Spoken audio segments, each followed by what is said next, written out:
Question जो higher education system से पूछा गया है वो है मैच द कॉलम। अभी ये मैच द कॉलम आपके सामने देख सकते हो। फर्स्ट है राष्ट्रीय उच्चतर शिक्षा अभियान। इसका करेक्ट आंसर है improvement of access equity and equality in higher education.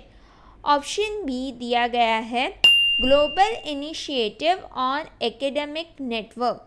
ठीक है, इसे कॉमनली कहा जाता है ज्ञान स्कीम। इसका करेक्ट आंसर है invite international faculties to give short term programs to Indian students. C Uchchatar Avishkar Yojana. अब इसका करेक्ट आंसर है promote innovation of a higher order that directly impacts the need of industry. D. Scheme for transdisciplinary research for India's developing economy. अब इसे commonly कहा जाता है या generally कहा जाता है स्ट्राइड स्कीम। ठीक है, इसका करेक्ट आंसर है promote research in frontier areas of knowledge. So सही ऑप्शन सिलेक्ट करेंगे तो ये आएगा A4, B2, C1, D3।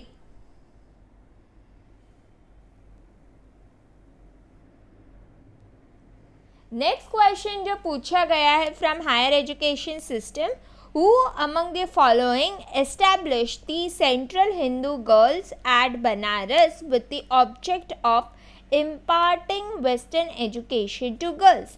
First option है एनी बेसेंट। अब एनी बेसेंट पॉपुलरली इनका नाम था एनी वुड। ठीक है, तो एनी बेसेंट या एनी वुड इंटरचेंजेबली आप यूज़ कर सकते हो। अब ये आंसर यहाँ पर करेक्ट है।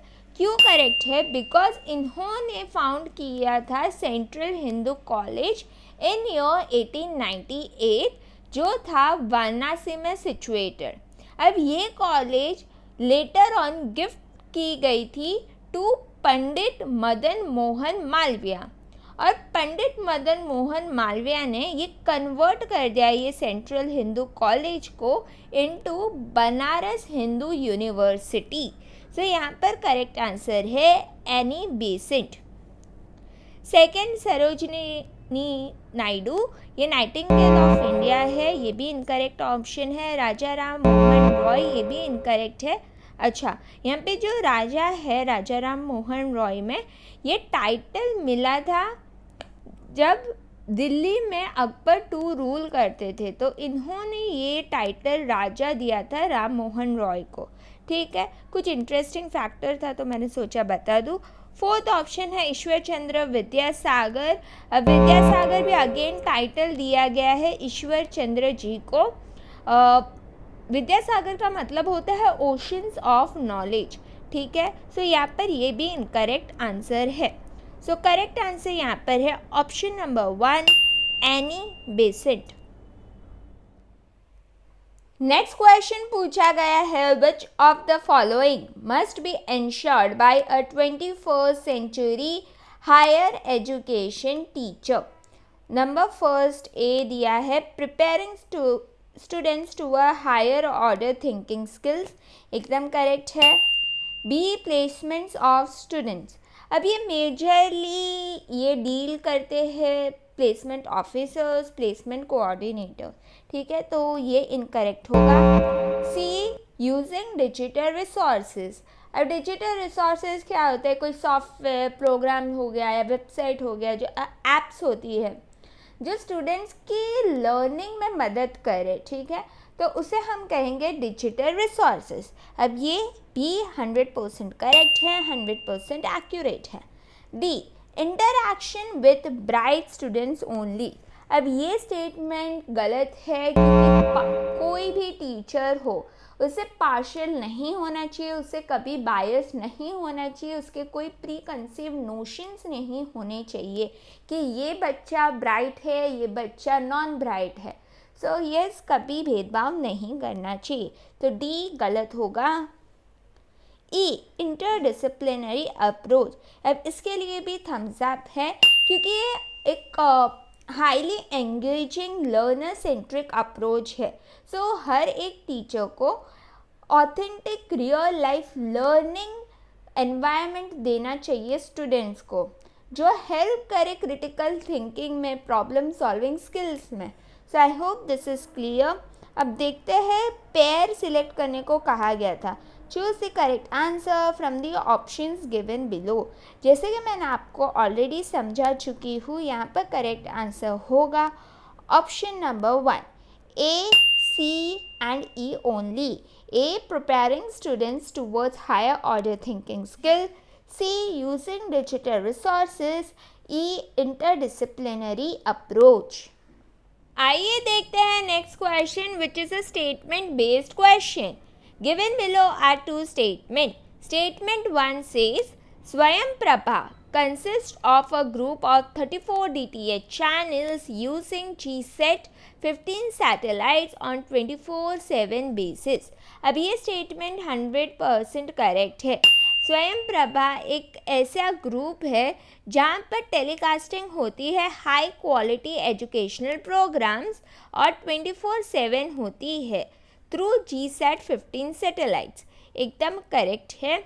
Statement 2, the concept note for national education policy prepared by MHRD मतलब Ministry of Human Resource Development in year 2014 identified as many as 53 themes. अब ये स्टेटमेंट इनकरेक्ट है, इनएक्यूरेट है. अब यहाँ पर पूछा गया है in light of the above statement choose the most appropriate options given below. So मैं आपको ऑलरेडी बता चुकी हूँ, यहाँ पर जो करेक्ट आंसर है वो है option number 3. Statement 1 is correct but statement 2 is incorrect. Option number 3 is correct answer. Statement 1 is correct but statement 2 is incorrect. आइए देखते हैं next question. Hansa Mehta Committee was appointed by the National Council for Women's Education in 1962 with the purpose to. अब India को independence मिली उसके बाद बहुत सारी committees और कमीशंस फॉर्म हुए ताकि वुमेन एजुकेशन में इम्प्रूवमेंट आ सके. उसमें से एक थी इन ईयर 1962 में national council on women education ने बनाई हंसा मेहता कमेटी. अब यहाँ पर जो अपॉइंटमेंट की गई थी वो अपॉइंटमेंट की गई थी ऑफ श्रीमती हंसा मेहता.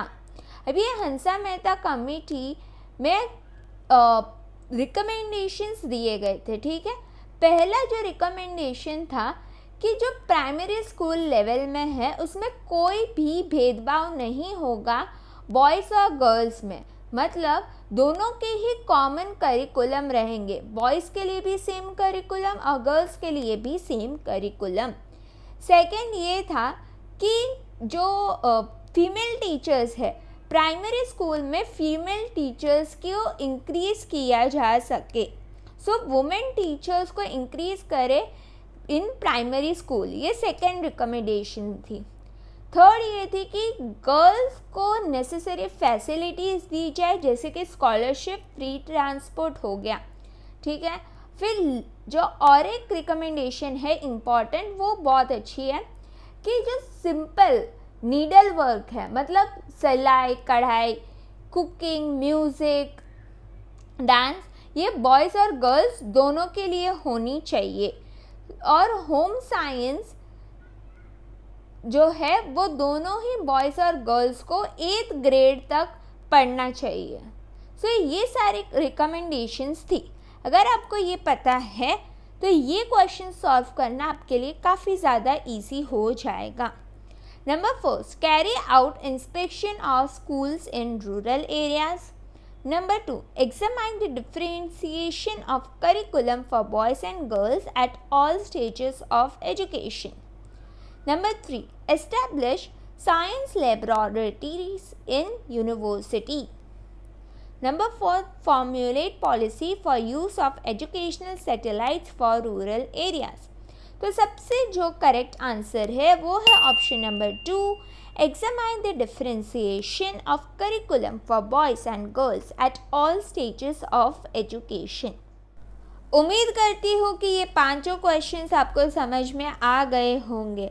अगर सेशन पसंद आया तो लाइक, शेयर और सब्सक्राइब करना ना भूलें। अगर कोई क्वेरी है, डाउट है तो प्लीज़ कमेंट सेक्शन में कमेंट कीजिए।